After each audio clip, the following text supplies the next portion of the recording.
नमस्कार. हळद रुसली कुंकू हसलं ह्या मालिकेच्या आजच्या भागात आपण पाहत आहोत. इथे समीर सकाळपासून कुणालाही दिसलेलं नाही. तो कुठे गेला असेल ही चिंता, ही काळजी आता सगळ्यांनाच पडलेली आपल्याला पाहायला मिळणार. आणि मग इथे आपली बाळजाबाई म्हणू लागते की घरावर देवा कसलं संकट येऊ देऊ नको. कारण सगळ्यांनाच ठाऊक होतं समीरला पूजा आवडते. तो तिच्याशी लग्नाचा अट्टहास धरत होता. त्या गोष्टीचं घटना जर घडली तर ह्या गोष्टीची चाहूल सगळ्यांनाच होती. सगळेजण घाबरलेले तर आहेतच. पण आता तो घरी नाही म्हटल्यावर सगळेजण चौकशी करू लागतात. तर माधव काकांना कृष्णा विचारू लागते, तुम्ही पाहिलं का समीरला? तर तो म्हणतो, हो, सकाळी खूप घाईगडबडीत त्यांना घराच्या बाहेर पडताना मी पाहिले. पण आता एवढ्या सकाळी तो कधी उठत नाही. 10 वाजेला त्याचा सूर्य उगवतो आणि आजच बरं एवढं लवकर उठून बाहेर गेला आहे म्हणून सगळेजण विचारपूस करू लागतात. तर इथे आता नक्की तो कुठे गेला असेल ह्या गोष्टीवरती चर्चा चालू असते. तर आपले दुष्यंत साहेब म्हणतात की काय एवढीशा काळजी करताय, नेहमीप्रमाणे इकडे तिकडे गेला असेल, येईल थोड्या वेळात, काय काळजी करू नका. पण इथे कृष्णाला एक गोष्ट क्लिक झाली बरं का. आपल्याला ना काल रात्री भक्तीचा फोन आला होता आणि ती सांगत होती की इथे घरात ना वातावरण जरा विचित्र आहे, काहीतरी वेगवेगळंच घडतंय. नेलपेंट काय लावती पूजा, मेहंदी काय काढली आज, दोघे हे मायले की फार खुश काहीतरी लपवत आहे असं सारखं वाटतंय. तर त्यावेळेला त्या गोष्टीकडे इथे कृष्णाने लक्ष दिलं नव्हतं. मग आता तिला ती गोष्ट आठवते.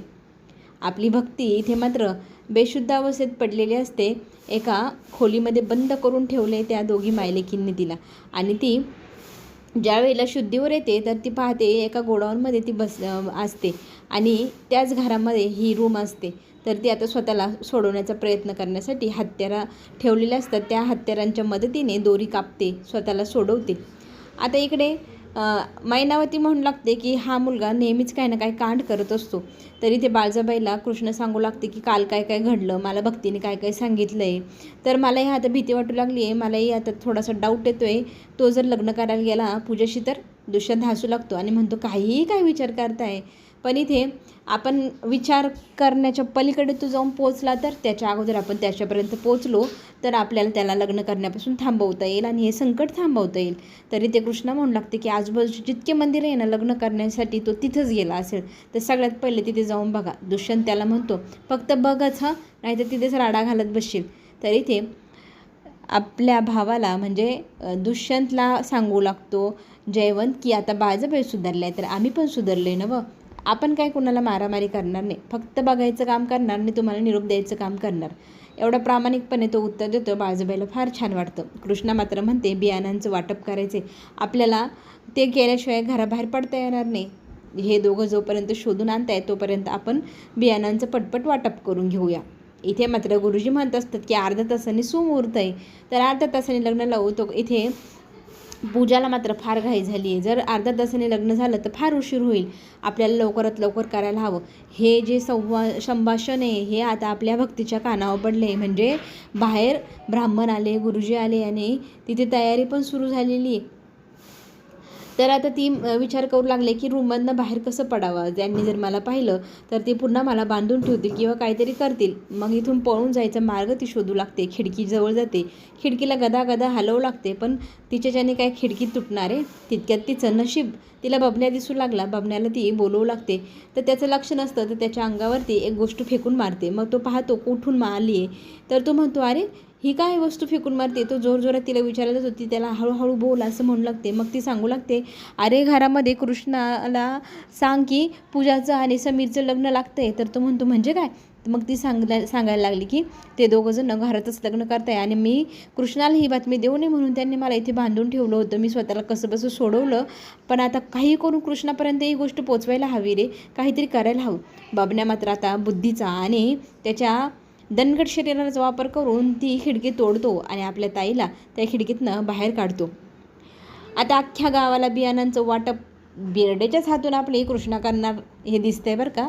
तोही आता सगळ्यांसमोर बियाणांबद्दल सांगू लागतो. मी जी तुमची फसवणूक केली त्याच्यासाठी मला माफ करा. मी तुम्हाला खोटे बियाणं दिले आणि चांगले जे बियाणं दर्जाची होते ती मी दुसरीकडे पाठवली. त्याच्यासाठी मला क्षमा करा. मला मान्य आहे की मी चुकलो. मला कृष्णाने चांगली शिकवण दिली आहे, इथून पुढे मी असं करणार नाही असं म्हणत माफीनामाच त्यांनी तिथे वाचून दाखवला आहे. आणि कृष्णाचे उपकार म्हणून गावाला इतकं छान वाटतं की कृष्णामुळे गावात आता चांगल्या दर्जाची बियाणं येणार आणि बेर्डेच्या मार्फतच आता सगळे बियाणं तिथे आलेले आहे.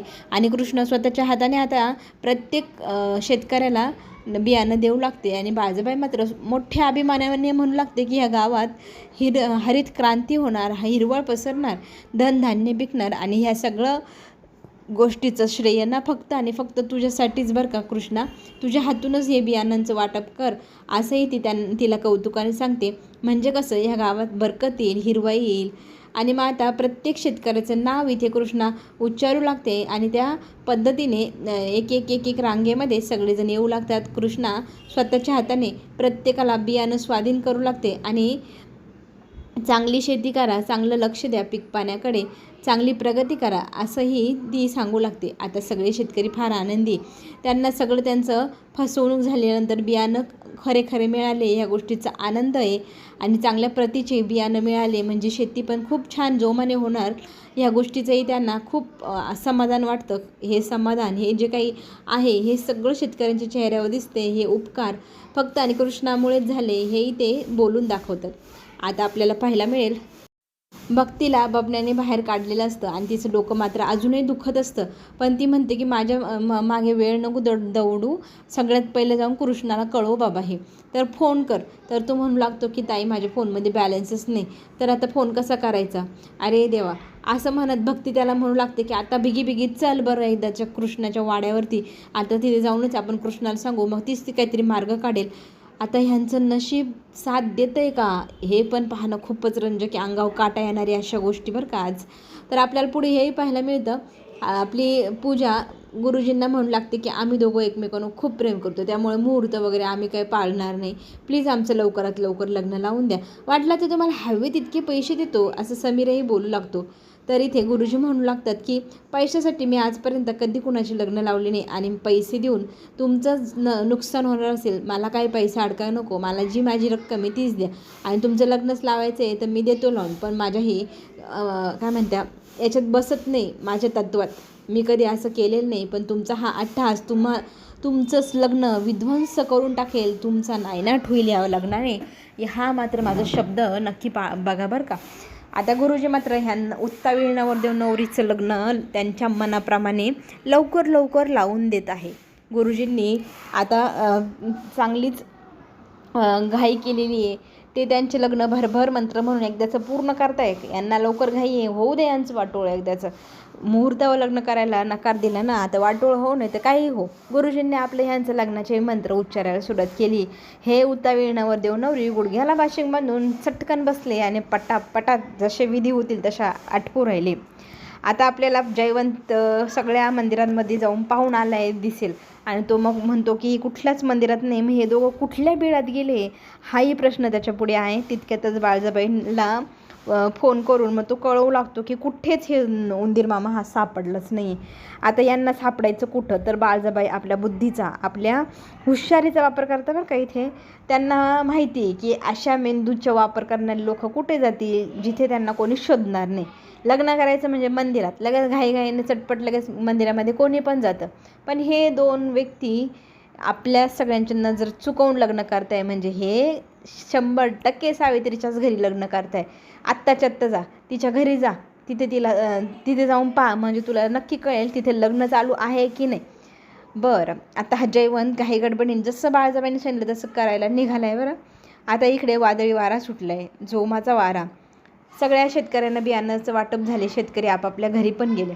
इकडे मात्र कृष्णा बाळजाबाईला म्हणते ही जी काही संकट येत आहे, ही वारे उठत आहे, ही आपल्याला काय संकेत देत आहे, काही संकट तर येणार नाही ना आपल्या घरावरती, हाही आता प्रश्न त्या दोघींसमोर उभाच आहे. पण आता यांना वाट पाहण्यापलीकडे काहीच उरलेलं नाही यांच्याकडे, कारण इकडे उतावीळ नवरदेव नवरीने गुडघ्याला बाशिंग बांधून घाई चटपट झटपट आपले विधी उरकवले आणि इतकी घाई असल्यामुळे इतकी भरभर सगळे विधी उरकवून हे दोघं नवरदेव नवरी एकदम लग्नाच्या बहुल्यावर चढलेही आणि लग्नाचे सगळे विधीही पार पडले. शेवटचा विधी मंगळसूत्र घालण्याचा आणि तो आलेला आहे जवळ. आता इतका आनंद इथे समीरला झाला आहे, त्याला तर माहितीच नाही तो नक्की काय करतोय. पूजाला मात्र माहिती आहे की तिच्या हाती काय लागलं आहे. आता तो मंगळसूत्र गळ्यात घालणार त्याच क्षणाला तिथे जाऊन पोचलाय जयवंत. जयवंतने पाहिलं. आता पूजाकडे रागाने तो पाहतोय. पूजा पटकन ना समीरचा हात धरते आणि मंगळसूत्र स्वतःच्या गळ्यात ओढून घालून घेते. आता करावं, तुला काय करायचं आहे. आता ब्राह्मणाने इथे अनाऊन्स केलं आहे की तुम्ही दोघं आजपासून पती पत्नी झालात. बस आता इथे पूजा मुद्दाम हात जोडून आनंद व्यक्त करून जयवंतला सांगू लागते की बाबा रे, तू पोचलास इथं, पण आमचं लग्न झालं, पण आत्ता तू काही करू शकत नाही. काय निरोप कोणाला द्यायचा, तिकडेच जा तिकडेच दे. इथे मात्र नवरदेव नवरी बनून समीर आणि पूजा एकमेकांच्या गळ्यात मिठी मारून आपल्या जयवंतला चिडवत असतात. इकडे घरी मात्र सगळेजण काळजीत असतात. बराच वेळ लोटला, अजूनही काहीच हाती लागलेलं नाही. तरी ते कृष्णा बाळजाबाई बोलत असतात, काय करायचं, कुठे शोधायचं ह्या समीरला. आणि तितक्यातच मैनावती म्हणते, मला तर असं वाटतंय की ह्या दोघांनी लग्न केलं पण आणि झालं पण असेल. आता इथे हे सगळं बोलणं चालू असतानाच योगायोग नवरदेव नवरी गेटच्या समोर येऊन उभे आणि पूजा जोरात म्हणते, झालं काय, आली नवरी तुमच्या दारात, करा तिचं स्वागत जल्लोषात.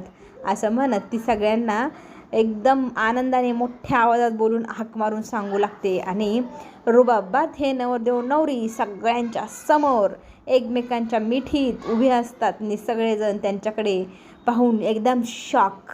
कुणाच्या तोंडातून काही शब्द निघाला, कारण हे नवरदेव नवरी इतके आनंदात इतके आनंदात यांचा आनंद गगनात मावेना असा दिसतोय. एकमेकांच्या मिठीमध्ये स्वर्ग सुखात जणू काही ते घरातच आता आले. जस्ट स्वर्गातून उतरून नवरदेव नवरी हे एंट्री करत आहे रांगडे पाटलांच्या वाड्यात. नवरदेव आपल्या नवरीला एकदम अभिमानाने एकदम जल्लोषात घरात चल असं म्हणतो.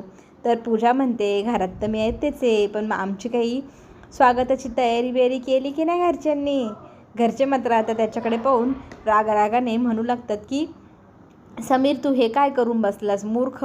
दुष्यंत सांगू लागतो की तुला किती वेळा सांगितलं, ह्या मुलीला तू ओळखत नाहीस, तुला तिचा चेहराही दाखवला तरीही तू आमच्यावर विश्वास ठेवत नाही, ह्या मुलीवर ठेवला, हिच्याशी लग्न करून घेऊन आलायस तू घरी, तरी ते भावा मला अक्कल शिकवायची नाही. असं म्हणत समीरने दुष्यंतला धुडकावून लावलं. बाळजाबाई जेव्हा पूजाशी वाद घालू लागते तर पूजा तिला म्हणू लागते की बाळजाबाई, तुम्हाला काही मी माझी सासूबाई मानत नाही, कारण तुम्ही कोण आहेत माहिती ना, छम छम. हां, तर असं म्हणत अपमान करते. म्हणजे तू तमाशावाली बाई, तू माझ्या सासऱ्याच्या घरात दुसऱ्यांदा घुसली आहे आणि तू मला अक्कल शिकवतेस काय. मी तुझी सून नाही, तू माझी सासू नाही, तू तमाशगिरीन होतीस आणि आहे माझ्यासाठी, त्यामुळे मी तुला जुमानणारच नाही. तू कोण मला थांबवणारी. हे घर, ही जमीन, हे सगळ्या गोष्टीवर माझा नवरा आता दावा ठोकणार, सगळी इस्टेट त्याला मिळणार आणि राहिला विषय तुमचा. आता तुम्ही सावत्र बरं का, आम्हीच खरी या घराचे औरस वारस. तर दुष्यंत हसतो आणि म्हणतो, आमच्या आबा ज्या दिवशी घरी येतील त्या दिवशी ते सांगतील औरस वारस काय असतो. आता इथे आपली कृष्णा चिडलेली असते. कृष्णाला दुष्यंत म्हणतो, आत्ता तरी तू शांतच राहा, तू काही म्हणू नको. ज्या वेळेला आबा घरी येतील आबाच ठरवतील ह्या मुलाचं आणि ह्या बाईचं करायचं काय. तर इथे हे दोघं काही कुणाला जुमेनाशी झाले आणि अति उत्तवी नवरी, तिला घरात जायची प्रचंड घाई. तर ती माधव काकांना सांगते, माझी तयारी करा गृहप्रवेशाची. माधव मात्र काही ढिम्म हाले ना, तिच्याकडे रागाने पाहू लागतो आणि ती म्हणते, अच्छा तुम्ही हे सगळेजण एकवटलेत माझ्या विरोधात तुमची एकजुटी झाली आहे ना. आत्ता काय माझे कोणी स्वागत घरात करणार नाही. ठीक आहे, तुम्हाला नसेल करायचं तर माझं स्वागत मीच करून घेते.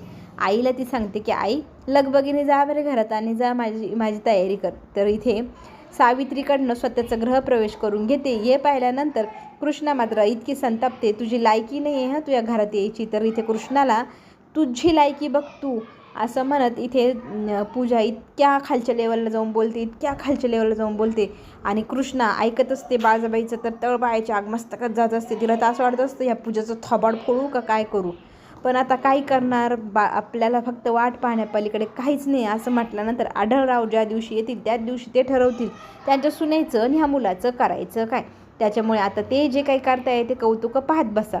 तर इथे पूजा आणि समीरचा गृहप्रवेश कोणी करायचा, तर इथे मी सासू आहे, मी तुमचा गृहप्रवेश नाही करू शकणार तुमच्या घरात. पण जावई बापू तुम्ही काय करा, घरात जा, मापडं आणा, त्यात सुपारी ठेवा, रुपया ठेवा आणि ठेवा तुमच्या उंबरठ्यावरती. आता नवरदेव इथे चिब्बवलेला, हो सासूबाई तुम्ही म्हणाल तसं, असं म्हणत लगेच घरात गेला तरा तरा तरा आणि मापडं किचनमधनं घेऊन येतो आणि उंबरठ्यावरती नेऊन ठेवतो. इथे मात्र आता त्या सगळ्यांचं कौतुक इथे सगळेजण पाहू लागलेले. आता इथे स्वतःच्या बायकोचं स्वतःच कौतुक आपला नवरदेव करू लागला आहे. स्वतःच्या हातात हात घेऊन तिचं गृहप्रवेश करून घरामध्ये आणलेलं असतं. आता जावई बापूला सेकंडवाली ऑर्डर बरं का. तर आता ती सांगू लागते की सावित्री की कुंकवामध्ये पाणी घाला, असं घट्ट मिक्स करा आणि माझ्या लेकीच्या कुंकवामध्ये पाय बुडवून तिचा गृहप्रवेशाचे छापे घरामध्ये पाडा बरं. आता जावई बापू लगेच लगबगीने जातात आणि लगेच कुंकवाचं भरलेलं ताट घेऊन येतात. पूजा डार्लिंग समोर ठेवतात आणि पूजा डार्लिंग त्याच्यामध्ये 1 2 असे पाय ठेकवते आणि मग छापे मारत मारत मारत ही गृहलक्ष्मी घरात गृहकलेश करायला आलेली आहे बरं. आता ह्या काय कोणती लक्ष्मी म्हणा आता येईल, ह्या लक्ष्मीच्या पावलांनी पुढे काय काय घराचा विध्वंस होतो की काय होतं हे तर काय आपल्याला पुढेच पाहायला मिळणार. अजून नवरीची फरमाईश, मी घरात आले तर काहीतरी वाजागाजा झालं पाहिजे. बरं, बँड बाजा पण बोलवलं आहे नवरदेवाने तिच्यासाठी. तर वाजत गाजत नवरदेवाने नवरी स्वतःच्या लग्नाची वराडी नाचत नाचत घरामध्ये एंट्री करतात आणि दुष्यंतच्या समोर जाऊन पूजा आणि समीर इतके वेडेवाकडे नाचू लागतात. त्यावेळेला तर असं वाटत असतं की या नवरदेवाच्या नवरीच्या एक अशी चमाट लावून द्यावा ना गालपटात, इकडचं तोंड तिकडंच करून ठेवा. पण सगळ्यांनी आता ना कंट्रोल करायचं ठरवले. सगळेजण त्यांचं कौतुक पाहत आहेत बरं. तर इथे पूजा थोरली जाऊ बाई मी असं म्हणत आपल्या कृष्णाला म्हणते की तू माझ्याच ना पाया पडायला हवं. घराण्याची काही रीतभात आहे की नाही, तू माझी आता सावत्र जरी असली तरी लहान जाव, या घरची मोठी वारस मी, मोठी जाव तुझी, असं म्हटल्यानंतर आता इथे कृष्णाला पाया पडायला इथे पूजा सांगू लागते आणि म्हणते जी काही सरपंचगिरी आहे ना तुझी ती तू घराच्या बाहेर ठेवायची. सरपंच असशील तू गावासाठी, माझ्यासाठी तू माझे लहान जावे आणि माझं तू मी सांगाल ते काम करायचं आणि माझ्या पाया तू पडायचं. आता इथे नवीन नवरीने फरमान सोडलं आहे आपल्या कृष्णाला की माझ्या पाया पड. आढळरावांच्या प्रेमापोटी ही आपली समजदार अशी घराची राखणदार सुनबाईने समजदारपणा दाखवून आता घरामध्ये या नवीन नवरीचे जे काही आता असतील कौतुकं ते सहन करायचं ठरवलेलं दिसते.